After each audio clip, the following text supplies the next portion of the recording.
Guys, हम हमारे day to day life में ऐसे ही सेंटेंसेस का बहुत यूज़ करते हैं जहाँ पर हम कहते हैं कि उसके अपने परिवार से बोलचाल बंद थी। उन दोनों के आपस में बोलचाल नहीं थी। मेरी अपने सारे दोस्तों से बोलचाल है। क्या उसकी तुमसे बोलचाल है?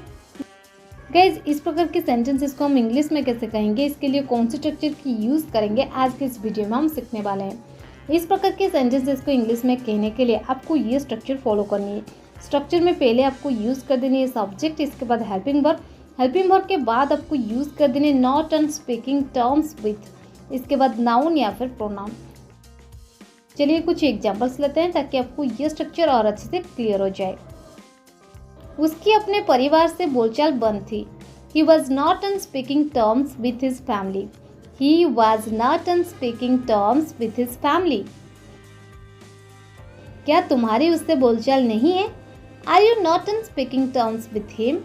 Are you not on speaking terms with him? तुम्हारी उनसे बोलचाल क्यों नहीं थी? Why were you not on speaking terms with them? Why were you not on speaking terms with them? उन दोनों की आपस में बोलचाल नहीं थी। They both were not on speaking terms with each other. They both were not on speaking terms with each other. मेरी अपने सारे दोस्तों से बोलचाल है। I am on speaking terms with all my friends. I am on speaking terms with all my friends. मुझे नहीं पता था कि तुम्हारी उससे बोलचाल बंद है।